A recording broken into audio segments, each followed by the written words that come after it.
ஒரு நாள் பாபாஜியின் அருகில் ஒரு சீடன் வந்தான். அவன் உடல், ஆடை எல்லாம் சுத்தமாக இருந்தது. ஆனால் முகத்தில் குழப்பம். அவன் சொன்னான், பாபாஜி, நான் தினமும் குளிக்கிறேன், வீட்டை சுத்தம் செய்கிறேன். ஆனா என் மனம் சுத்தமாக இல்லையே. கோபம், ஆசை, பயம் இவை வருது. இதை எப்படி சுத்தப்படுத்துவது? பாபாஜி அமைதியாக சிரித்தார். அவர் சொன்னார், மகனே, வெளி சுத்தம் அவசியம். ஆனா அதைவிட முக்கியம் உள் சுத்தம். உடலை நீரால் சுத்தப்படுத்தலாம், ஆனால் மனதை தியானத்தால் தான் சுத்தப்படுத்த முடியும். அவர் ஒரு மலரை எடுத்துக்காட்டி சொன்னார். இந்த மலர் மனமுடன் இருக்கிறது, ஏனெனில் அது இயற்கையாக சுத்தமானது. ஆனால் ஒரு துளி குப்பை நீர் விழுந்தால் அதன் மனம் போய்விடும். அதுபோல உன் மனதில் ஒரு துளி பொறாமை, கோபம், அசுத்த எண்ணம் வந்தால் உன் உள்ளம் மங்கிவிடும். பாபாஜி தொடர்ந்தார், சுத்தம் என்பது வெளிப்பழக்கம் அல்ல, அது உன் சிந்தனையின் ஒளி.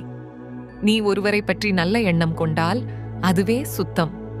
நீ உனக்கே பொய் பேசாமல் இருந்தால் அதுவே சுத்தம். நீ உன் மனதை அடக்கி உண்மையில் தெய்வத்தை நினைத்தால் அதுவே பரிசுத்தம்.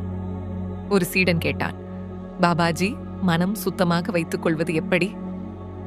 பாபாஜி சொன்னார், 3 வழிகள். 1, தினமும் சில நிமிடம் தியானம் செய். 2, யாரிடமும் தீய எண்ணம் கொள்ளாதே. 3, நன்றி சொல்ல பழகு. நன்றி சொல்லும் மனம் எப்போதும் சுத்தமான மனம். பாபாஜி முடிவாகச் சொன்னார், சுத்தம் என்பது தெய்வத்தின் வாசல். அந்த வாசல் திறக்கும் போது தெய்வ ஒளி உன் உள்ளத்தை நிரப்பும். மனத்தின் சுத்தமே உண்மையான தெய்வீகம். அந்த வார்த்தைகள் கேட்ட பிறகு சீடன் அமைதியாக கண்ணை மூடி தன் மனத்தை கவனித்தான். அவன் உணர்ந்தான், உண்மையான சுத்தம் என்பது குளிப்பதல்ல, தனது சிந்தனையை கழுவுவது.